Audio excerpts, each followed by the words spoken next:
प्रभु जी, इस समय हम नचकेता ताल में हैं। आपको कितने वर्ष हो गए यहाँ? पहली बात तो मैं दिन तारीख नहीं गिनती करता। कितने वर्षों से तो हम आ रहे हैं। और हम उस समय के आए हुए हैं कि भजन करने के लिए नहीं आए थे, लेकिन आए थे 18 साल की एज में मैं आया था। जब हरि था तो मैं नहीं, अब मैं हूं तो हरि नहीं है। अब यहाँ समस्या ये हो गई। तो उस समय बहुत कुछ था जो चाहिए, उस पहाड़ में था। वो था जो चाहिए, वो था। आज जो है, जो नहीं चाहिए, आज है वो नहीं है। श्री कृष्ण गोविंद हरे मुरारी, हे नाथ नारायण वासुदेवा, हे नाथ नारायण वासुदेव, हे नाथ नारायण वासुदेवा, हे नाथ नारायण वासुदेवा, हे नाथ नारायण वासुदेवा। हरिओम प्रभु जी। पिछले वर्ष जब हम यहाँ आए थे, अभी अंधेरा होने को है, तो हम आपको चौरंगी खाल ले गए थे। यहाँ से करीब 25 किलोमीटर दूर है चौरंगी खाल। उस समय बर्फ़ की बारिश हो रही थी, बर्फ़बारी हो रही थी, और हमने आपको दिखाया था चौरंगी खाल। और वहाँ पर नवनाथ का मंदिर था, वो मंदिर भी दर्शन कराए थे आपको हमने। चौरंगी नाथ गुरु गोरखनाथ के परम गुरु, गोरखनाथ के गुरु हुए हैं मछेंद्र नाथ जी। मछेंद्र नाथ जी के गुरु थे चौरंगी नाथ जी, उनका वहाँ मंदिर है। मान्यता है वहाँ के लोगों की कि वो सिद्ध स्थान है। दूर दूर के लोग आते हैं, अपने ग्राम देवता को लेकर, डोली लेकर उत्सव मनाते हैं। और वहाँ से करीब 4 किलोमीटर सीधी चढ़ाई है नचकेता ताल। बताया था हमने आपको। तो आपको आज नचकेता ताल ले चलते हैं। पहले चौरंगी खाल चलेंगे, लेकिन अब पता चला कल बर्फ़ गिर चुकी है, फिर बारिश हो गई है तो बर्फ़ है नहीं, दिखाई नहीं देगी बर्फ़। क्योंकि जब छोटी बर्फ़ गिरती है ना, हल्की हल्की फुहार, और बारिश आ जाए तो वो चढ़ जाती है, धूप आ जाए तो ख़त्म हो जाती है। इस बार नचकेता ताल में अभी बर्फ़ नहीं है, लेकिन बहुत खड़ी चढ़ाई है बिल्कुल। इतनी ठंड में, इस टेम्परेचर में बारिश होती है रात में।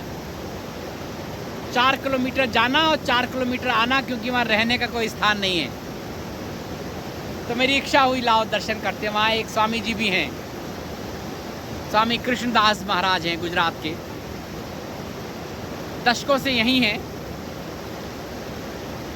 नीचे नहीं जाते, उन्होंने एक बार कर दिया, यहाँ आ गए जब से, उसके बाद नीचे नहीं जाते, वहीं रहते हैं। अभी थोड़े दिनों में लोग बता रहे हैं कि वहाँ बारिश, बर्फ़ आने वाली है, 3-4 फुट बर्फ़ पड़ जाएगी। लेकिन स्वामी जी 3-4 फुट, 6 फुट, जितनी भी बर्फ़ हो वहीं रहते हैं और हैं वहाँ पे, और सबको खिचड़ी प्रसाद देते हैं। लेकिन बहुत कम लोग वहाँ पहुँच पाते हैं। 100 लोग आते हैं यहाँ उत्तराखंड में दर्शन करने, 5 या 10 वहाँ जाते हैं। लोग चौरंगी खाल का बर्फ़ का आनंद लेके वापस आ जाते हैं, क्योंकि रास्ता दुर्गम है बहुत, और जब बर्फ़ होती है तब तो वहाँ जाना ही मुश्किल है। तो चलते हैं 4 किलोमीटर पैदल यात्रा, पहले 25 किलोमीटर कार से मिलवा के चलते हैं। नचकेता ताल, वहाँ नचकेता ताल है, उसके बारे में बताएंगे। और वहाँ एक यम द्वार है, गुफा है, यम गुफा। सबसे पहले ऐसी मान्यता है कि सती सावित्री वहाँ गई थी सत्यवान को लेके, जब उनका असमय प्राणांत हो गया था। प्राणांत हुआ नहीं था, नाटक था, और सती जी वहाँ पहुँच गईं अपने सत्य के बल पर, उनको प्राण दान देने के लिए बैठ गईं। और कहते हैं कि वहाँ एक गुफा है, उस गुफा से यमराज जी आए, उन्होंने उनको वरदान दिया और उनको जीवित कर दिया पहली बार। ऐसे ही एक और कथा है, उसमें महादेव जी वहाँ पर आए और तीसरी बार में नचकेता, जब उनके पिता ने उनको दान दे दिया था, तो वो वहाँ पर उस तालाब पर बैठ के यम का आवाहन कर रहे थे। उसी स्थान पर वो यम द्वार जो है, वहाँ पर यम राज जी ने उनको दर्शन दिए। उन्होंने कहा मैं तो यमलोक देखना चाहता हूँ। तो उन्होंने कहा वहाँ तो लोग मृत्यु के बाद देखते हैं, इस शरीर के साथ नहीं जा सकते। लेकिन वो हट था, जिद थी उनकी, और जिद के आगे यमराज जी को झुकना पड़ा। तो वो स्थान है नचकेता ताल। हमारे जो उपनिषद हैं, 11 उपनिषद, उसमें कठोपनिषद में नचकेता यमराज का वर्णन है। तो चलते हैं, आपको नचकेता ताल ले चलते हैं। वो यमद्वार आज क्या स्थिति में है दिखाते हैं। वो गुफा अगर कहीं उसके कुछ अंश दिखे तो दिखाएंगे। मैंने आपको कई बार बताया ना कि ये सब स्थान होते हैं, ये सब ऊर्जा के स्थान होते हैं। समय के साथ अंदर चले जाते हैं, फिर बाहर आ जाते हैं, फिर अंदर चले जाते हैं। चाहे वृंदावन हो, काशी हो, अयोध्या हो। और ऋषि मुनि जब तप करते हैं तो वो रिपीट टेलीकास्ट से देख लेते हैं, कि वो दृश्य से देख लेते हैं कि ये स्थान कहाँ पर है, फिर उस स्थान को जीवंत कर देते हैं। तो चलिए आपको ले चलते हैं नचकेता ताल। आनंद लीजिए हमारे साथ आप भी नचकेता ताल का। बर्फ़ तो नहीं होगी, लेकिन ले चलते हैं।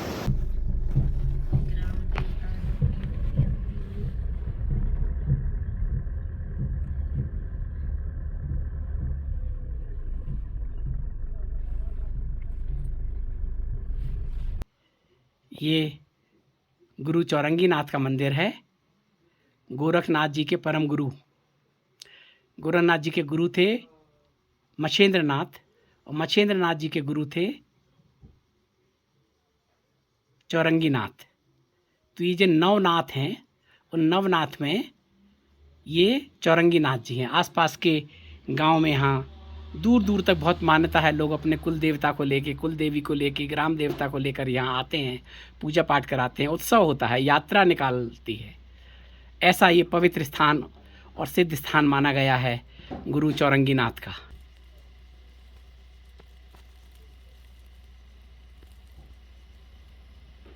ये नवनाथ का, ये देखना है आप, गोरक्षनाथ, मछेंद्रनाथ, चौरंगी नाथ, कन्नड़नाथ, अचंबेनाथ, संतोषनाथ, सत्यनाथ, उदयनाथ, आदिनाथ किस किस स्वरूप में है उसका भी यहाँ पे वर्णन है। ये नवनाथ। तो ये है सिद्धपीठ ज्ञान पारखी गुरु चौरंगी नाथ मंदिर, चौरंगी खाल, उत्तरकाशी। और यहाँ से करीब 3 किलोमीटर ऊपर है नचकेता ताल।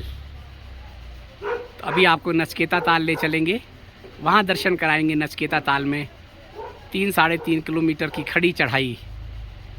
अभी आपको ले चलते हैं। पिछले वर्ष भी हमने आपको यहाँ दिखाया था, तब ये चौरंगी खाल बर्फ़ से ढकी हुई थी। हरिओम। इस समय हम चौरंगी खाल पर हैं। चौरंगी खाल से अब हम नचकेता ताल की तरफ जा रहे हैं। ये देखिए, वो दूर से दिखाई दे रहा है एक वाइट स्पॉट, वो है चौरंगी खाल। और ये रास्ता यहाँ से होते हुए अब हम ये चढ़ाई और चढ़ते हुए नचकेता ताल जा रहे हैं। अब यहाँ ये सीधी खड़ी सीढ़ियाँ, इन सीढ़ियों पे चढ़ के निकलना होगा। सांस तो बहुत फूलती है इतनी हाइट पे। यहाँ रात में बर्फ़बारी हुई होगी, बारिश हुई होगी, लेकिन इस समय वो बर्फ़ पिघल गई है। मिट्टी गीली है, लेकिन दोनों तरफ थोड़ी थोड़ी बर्फ़ दिखाई दे रही है।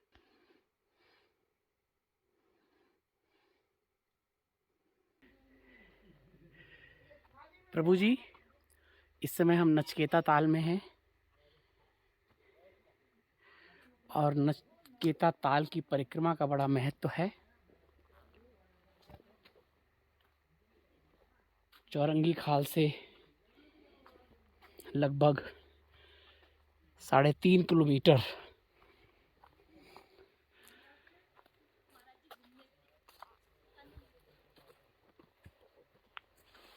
पैदल चलने के बाद पहुंचते हैं हम नचकेता ताल, जहां नचकेता और यमराज का संवाद हुआ था। तो अभी हम परिक्रमा लगा रहे हैं और कहते हैं परिक्रमा लगाने समय नचकेता ने जो यमराज जी से वरदान मांगे थे मुक्ति के, तो यहाँ आप अपने के, अपने प्रियजनों की, अपने की सबकी मुक्ति के लिए प्रार्थना कर सकते हैं। तो हम यहाँ आप सभी लोगों के लिए प्रार्थना कर रहे हैं। श्री बाबा जी इस स्थान पर, इस पुण्य स्थान पर, इस ऊर्जावान स्थान पर आप सबका मार्ग प्रशस्त करें। आने वाले समय के जो संकेत हैं उसके लिए आपको दिशा निर्देश मिले।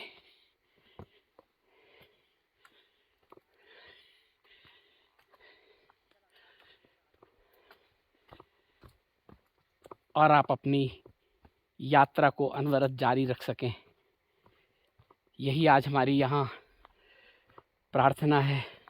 यम द्वार है यहाँ पर, उसकी भी एक कथा है। वो जंगल है पूरा, अभी तो थोड़ा सा डेवलप तो हुआ ही नहीं, क्योंकि जंगल में क्या डेवलप, सामने आप देख रहे हैं वो देखिए कुटिया है, वो महाराज जी उसमें रहते हैं। इतनी शीतकाल में भी एक कंबल ओढ़े रहते हैं। सत्संग के लिए कहा तो वो ज़्यादातर सत्संग करते नहीं हैं। वो कहते हैं कि क्या करना, वेद पुराण शास्त्र सब ज्ञान भरा हुआ है, उसी ज्ञान की पुनरावृत्ति तो हो रही है। इसलिए अमल करने की ज़रूरत है। जो हम कहते हैं वही संत महात्मा सब एक ही बात कहते हैं कि जो भी ज्ञान है सब आपको प्राप्त है, अमल करने की ज़रूरत है। अब ज्ञान तो बहुत हो गया, अब उस पर अमल करना है। ये देखिए, ये इससे इतना यहाँ से झुक के जाना होगा। और चूँकि हम परिक्रमा कर रहे हैं, जल्दी जल्दी आपको भी परिक्रमा करा रहे हैं। इस नचकेता ताल की, नचकेता ताल का पुराणों में वर्णन है। दिन में 2-4 लोग आते हैं चरंगी खाल से दर्शन करने। ये देखिए तालाब का मनोरम दृश्य, ये देखिए।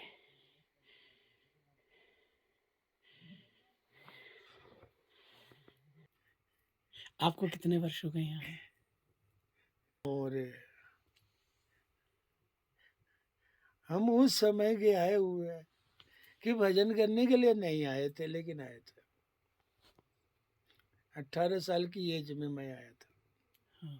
ठीक है, लेकिन उस समय में भजन करने के लिए नहीं आए थे, गुरुओं की सेवा में आए थे। ठीक है,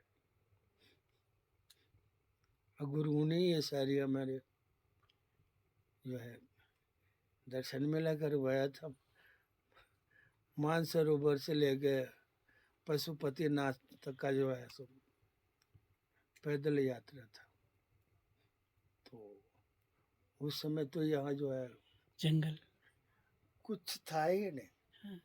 था तो बहुत कुछ, इतना था कि वो कहानी आ गई कि जब हरि था तो मैं नहीं, अब मैं हूं तो हरि नहीं है। अब यहाँ समस्या ये हो गई। तो उस समय बहुत कुछ था, जो चाहिए उस पहाड़ में था। वो था, जो चाहिए वो था। आज जो है, जो नहीं चाहिए आज है, वो नहीं है। तो बड़े ही आनंदमय है। आप पल्ली साइड जाइएगा, जहाँ झंडा लगा हुआ है वहाँ जमद्वार है। जी ये ताल पहले वहीं था, ये ताल चेंज हो रखा है किसी कारण से। जी उसी जमद्वार पे सर्वप्रथम सावित्री अपने पति सत्यवान की प्राण को लौटाने के लिए जमराज के साथ आए थे। अच्छा जी दूसरे चांस में ब्रह्मपुत्र नारद अनंता अवतार में एक सवाल लेके आए थे। जी सवाल बड़ा ही आनंदमय है, विकराल भी है, अनु भी है, सूक्ष्म भी है। क्योंकि मनुष्य जन्म से लेकर प्राणंत समय तक ना जाने कितनी जटिल से जटिल समस्याओं का समाधान कर लेता है, लेकिन इस समस्या को समाधान करने में असफल रहता है। ये बड़ा ही जटिल समस्या है कि मनुष्य बार बार जन्म क्यों लेता है, बार बार उसकी मृत्यु क्यों होती है, और जब ये आत्मा अमर है तो एक शरीर छोड़ के दूसरे शरीर में प्रवेश कैसे करता है। लेकिन ब्रह्मपुत्र नारद को जमराज ने अनंत प्रकार से प्रलोभन देख के जमलोक वापस भेज दिए थे। तीसरे चांस में प्रथम बार नचिकेता स्वयं जमराज से मिलने के लिए,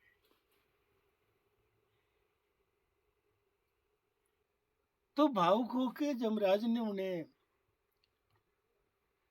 यमलोक के लिए इजाजत दिया था। इस मृत लोक में तीनों लोक में एक नचिकेता ही महापुरुष हुए ऐसा, जो कि शरीर सहित जमलोक गए गए और शरीर सहित वापस आए। मृत्युलोक में जब तक इंसान की आयु बाकी रहता है वो मृत्युलोक में निवास करता है। प्राणांत होने के बाद जमलोक में केवल उसके प्राण जाते हैं।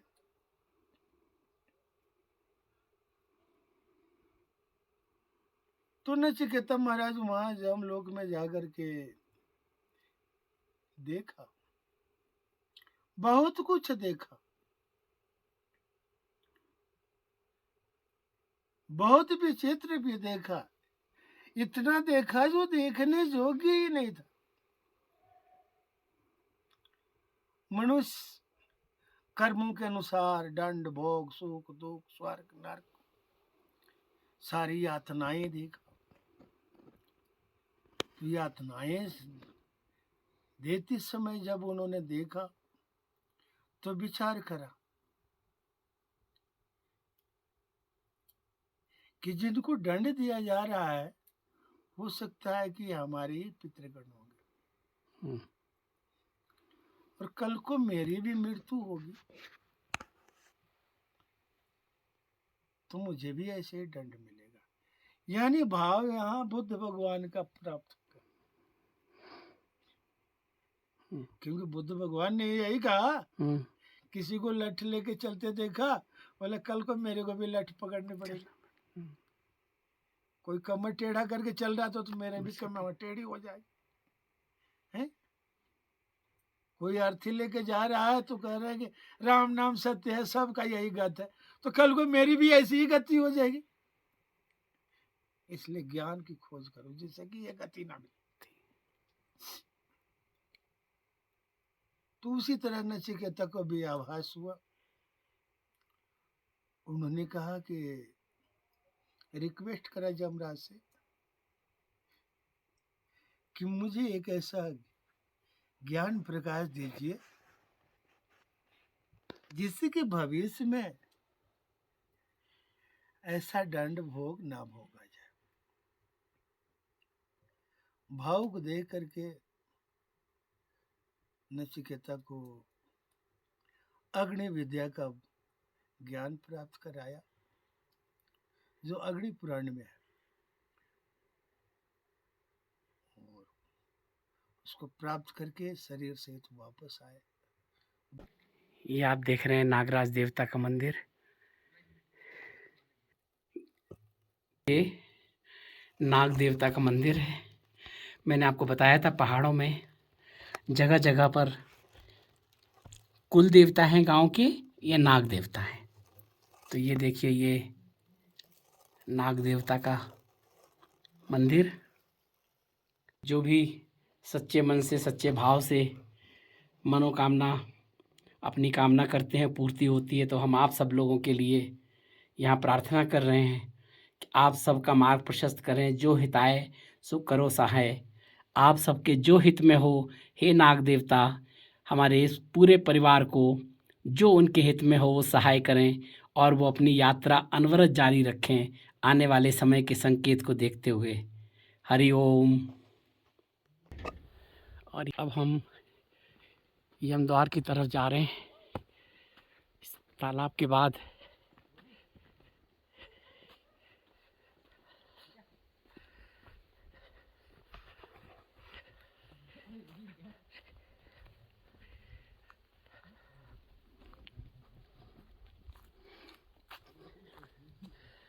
प्राकृतिक सौंदर्य आप देख रहे हैं। तो कहते हैं नचिकेता ने वो जो तालाब देख रहे हैं वहाँ किनारे बैठकर तप किया, और उसके बाद जब उनको यमराज जी के दर्शन हुए साक्षात, तो वो यहाँ पर आकर हुए। इसको यमद्वार कहते हैं। और यहीं पर सती सावित्री अपने पति सत्यवान को लेकर आई थी। उन्होंने यम के लिए तप किया था और उनको प्राणदान मिले थे उनके पति को। तो वो ये स्थान है, अभी देखिए। और ये जो आप देख रहे हैं सामने, ये यमराज गुफा, यमराज द्वार, कि इसकी भी परिक्रमा का बड़ा महत्व है, इस स्थान की परिक्रमा का। तो ये स्थान है, ये यमद्वार है। यहाँ प्रतीक के रूप में ये आप जो देख रहे हैं, ये प्रतीकात्मक ये गुफा है। ये देखिए, इसको हम लोग यम गुफा कहते हैं। पहले समय में कोई स्थान रहा होगा तो इसको कहते थे यम गुफा, यम द्वार। और इसकी परिक्रमा लगाने के तो ये आप सब लोगों के लिए प्रार्थना करते हुए, आप सब लोगों के लिए प्रार्थना करते हुए इस गुफा पर यहाँ हम भी प्रार्थना कर रहे हैं, नमन कर रहे हैं। श्री बाबा जी का शुभाशीष आप तक पहुँचे। श्री बाबा जी आपका मार्ग प्रशस्त करें ऐसे स्थान पर जो शायद आप लोगों के लिए तो दुर्लभ होगा। बहुत से लोग आते हैं, हिमालय, उत्तराखंड आते हैं, चारों धामों के दर्शन करते हैं, लेकिन ऐसे स्थान पर उनका आना नहीं होता है। ये देखिए, ये एक कुटिया है। ये महाराज इसी में रहते हैं। आप कल्पना कीजिए, अभी यहाँ 3 से 4 फीट बर्फ़ आ जाएगी, और उस बर्फ़ में भी महाराज जी अपनी इसी कुटिया में, देखिए ऊपर टीन, टप्पर, प्लास्टिक इस सब से घेरा हुआ है। ये देखिए,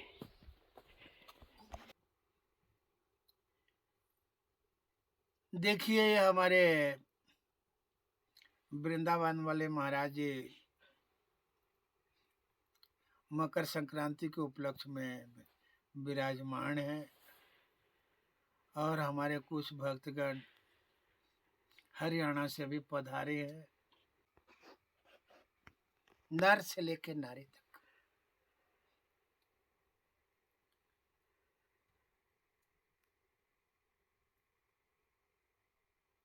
हर कोई यही कहता है, एक संत समाज होता है वो भी यही कहता है, भक्त समाज होता है वो भी यही कहता है,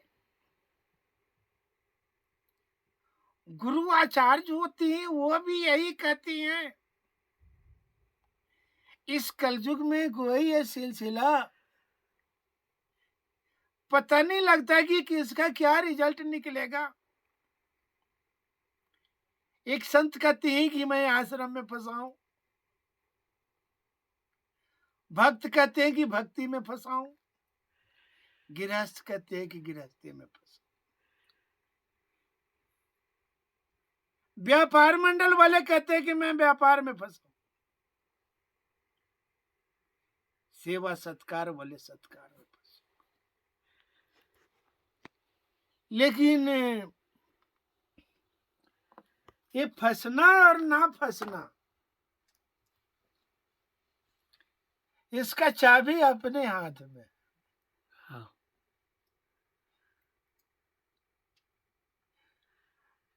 वो चाबी चाहे हम लॉक करके रखें या फ्री करें। हमारे भारतवर्ष में अनंत प्रकार के धर्म हैं, अनंत प्रकार के वेद वेदांत हैं, अनंत प्रकार के सतगुरु हैं, अनंत प्रकार के गुरु हैं और अनंत प्रकार के ब्राह्मण, अनंत प्रकार के आचार्य हैं। ये धर्म मंडल का बड़ा ही भीषण युद्ध चल रहा है कलियुग में।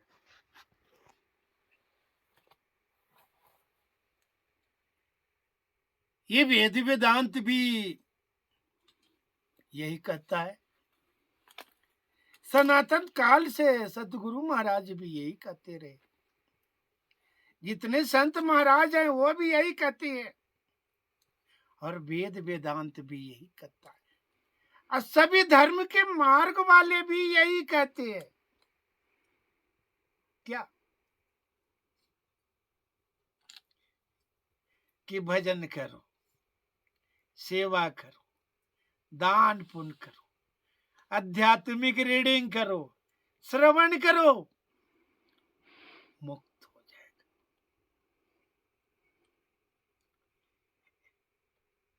लेकिन आज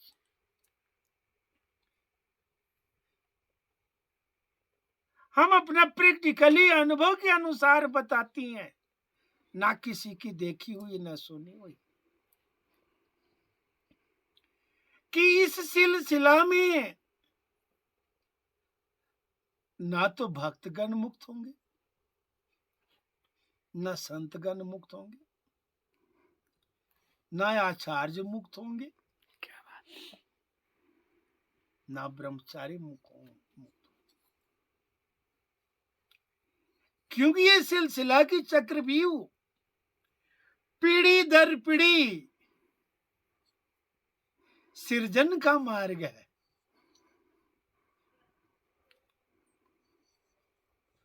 तो जब तक हम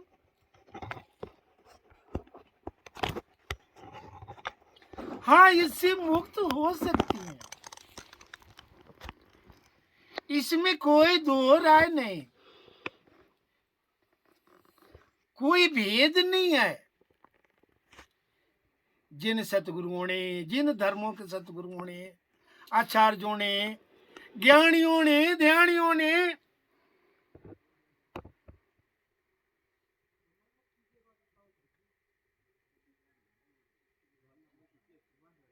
साधक हुए, सन्यासी हुए, जो भी हुए, मुक्ति होने का थोड़ा सा डोर तो पकड़ रखे, लेकिन वो डोर पकड़ने के बाद भी उनके आस पास बहुत सारे कांटे मंडरा रहे हैं। ब्रेक लगाओ। क्या बात है।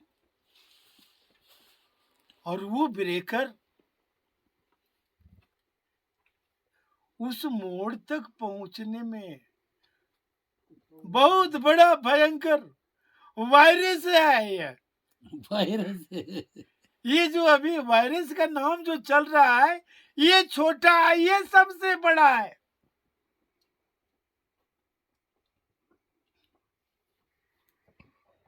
गृहस्थ मार्ग में लोग कहते हैं कि हमारे कुल धर्म चलाना है, धार्मिक मार्ग में आकर के धर्म चलाना है, वो तो चलता रहेगा।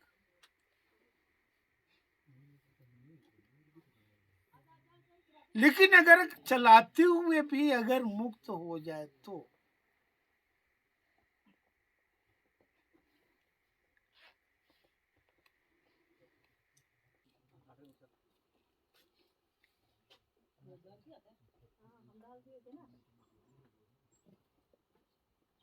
लोग बढ़िया के चक्कर में लगे हुए हैं।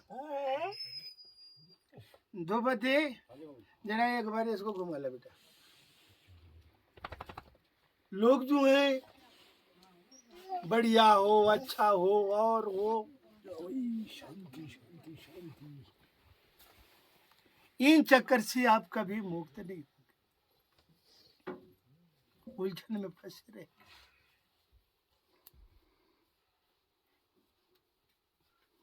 तो यहाँ पे एक संकेत किया जाता है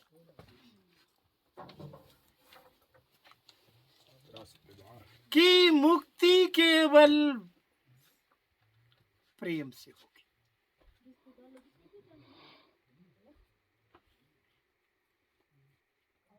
ये प्रेम इतना अनु, इतना सूक्ष्म है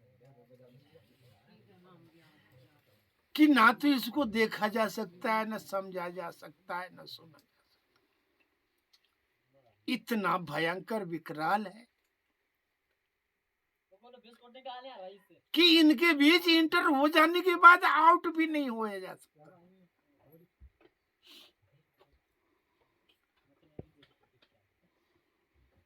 लेकिन हाँ, ये गारंटी है कि अगर आप प्रेम से प्रेम करेंगे तो सतगुरु महाराज की कृपा से मुक्त हो जाए।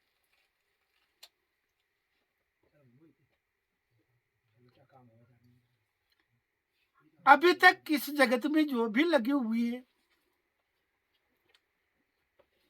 उनकी चॉइस है, लक्ष्य है। गुरुजी के पास लगेंगी तो गुरुजी के द्वारा मैं मुक्त हो जाऊंगा। These our choice.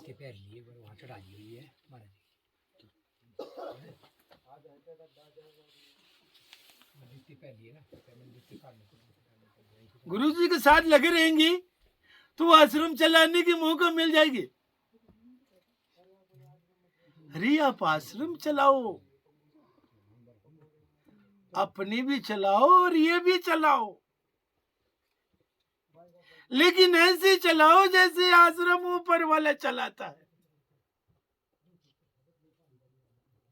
अगर ऊपर वाले के अनुसार चलाएंगे आश्रम तो आप जरूर चलाएंगे, इसको कोई काट नहीं सकता।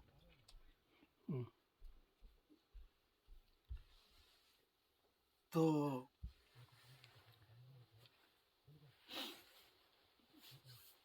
कहने का मतलब कि एक प्रेम और अनचॉइस, ये दोनों जो है एक बहुत बड़े विकराल चुंबक है। इन दोनों चुंबक से दूरी रखना है, क्योंकि वायरस कहता है कि भाई अगर दूरी बना कर रखेंगे तो वायरस दूर रहेगा, कभी नजदीक नहीं आने दीजिए। प्रेम करिए किसी भी जीव से, किसी भी महल अटारी से करिए, किसी खिलौने से करिए,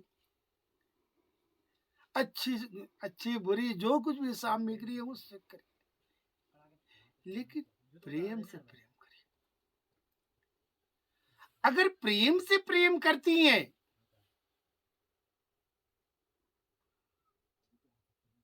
तो मैं गारंटी देता हूं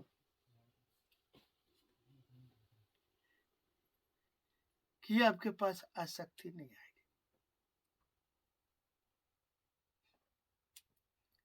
चाहे आप हरियाणा में रहेंगे या उत्तराखंड में रहेंगे, लेकिन आपको कभी फील नहीं होगा कि हरियाणा उत्तराखंड में गए हुए, क्योंकि आप इनसे प्रेम करती हैं और ये आपसे प्रेम करती है। तो मेरे कहने का मतलब है, क्षमा करिएगा, थोड़ा संसार में एंटर करती हैं, करना तो पड़ेगा, क्योंकि आप लोग बगैर एंटर कराए मुझे रहने नहीं देंगे।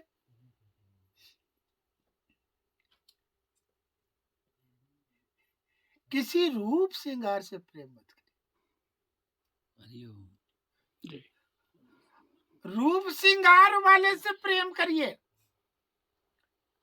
उसकी आत्मा से प्रेम करिए, उसके गुण दोष से प्रेम करिए, रूप श्रृंगार से नहीं।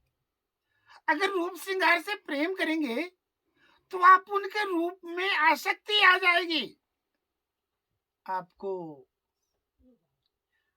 खाना पीना भूल जाएंगे, सोना भूल जाएंगे, क्योंकि एक दूसरे को रूप से प्रेम हो गया है, शरीर से। ऐसो आराम से मत करिए,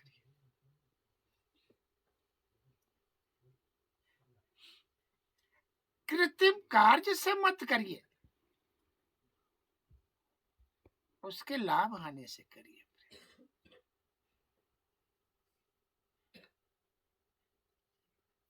प्राकृतिक से करिए, क्योंकि जब मनुष्य को अपनी इच्छा के अनुसार जो कार्य नहीं होता है तो वहां एक दीवार खड़ा हो जाता है।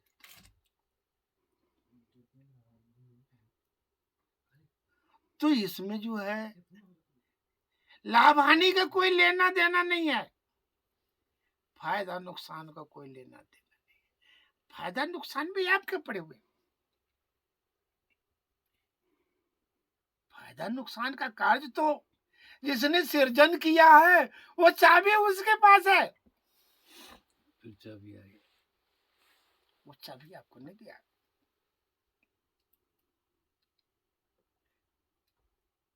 आपको चाबी मिला है कि आप कर्म योग में लगे रहो, चाहे किसी भी लाइन का कर्म योग है, लगे रहो। उधर हमारे आदि गुरु शंकराचार्य जी ने कहा है, बहुत बढ़िया शब्द दिया है कि अहं ब्रह्मास्मि, जो शरीर का पुतला है ये परमात्मा का अंश तत्व है। तो जब उसका शरीर है तो आप क्यों परेशान? शरीर वाले को परेशान रहने दीजिए।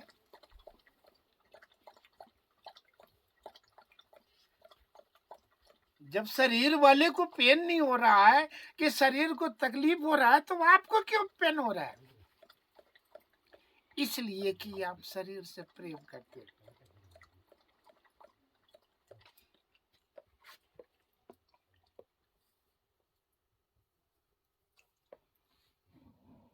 दूसरी शब्द दिया है, द्वैत अद्वैत हटाओ।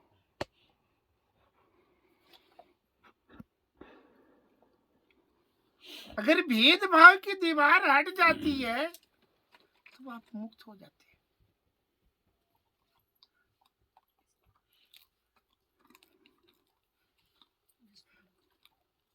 तो हम तो भजन करने के लिए जाती हैं, लेकिन क्या है, यहाँ एक दीवार खड़ा हो गया कि मैंने नाथ जी से दीक्षा ले रखा, नाथ जी के डेरे में जाएंगे, सीताराम के डेरे में नहीं जाएंगे।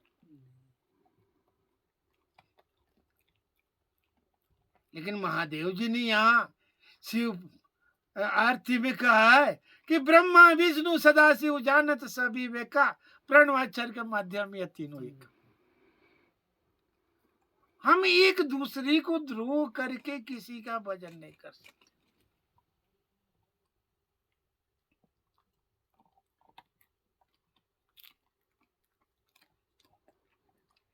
जैसे आप तो भेद युक्त वातावरण नहीं होना चाहिए, और जहां भी रहिएगा अनिच्छित होकर के ठीक है, अनचॉइस भजन सेवा करिएगा, शरीर को साधिएगा। क्योंकि आपने जनक जी का नाम सुना है, जनक जी जैसे चलते भी हैं नहीं, आपको जनक जी का रोल करना पड़ेगा।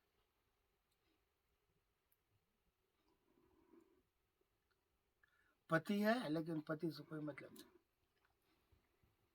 बच्चे हैं बच्चे से कोई मतलब नहीं, गांव है गांव से कोई मतलब नहीं, यानी विदाउट लिंक एडजस्ट।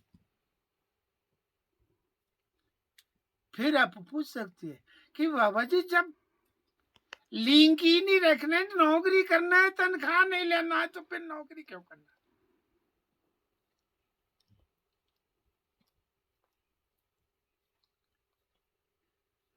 ऐसा संभव है? नहीं है। पता तो होना चाहिए, क्योंकि आप पहाड़ में पता करने के लिए आए हैं, और घर से ही पता करिए।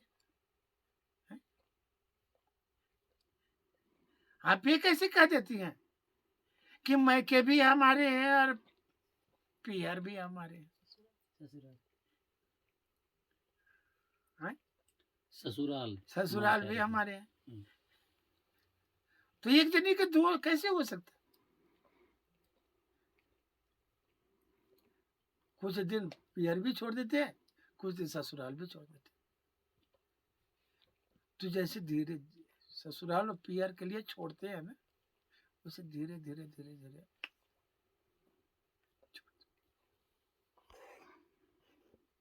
क्योंकि जीवन देने वाले ने पूरी व्यवस्था कर रखा है। प्रयास करिए। ठीक है, ठीक है। हरि ओम।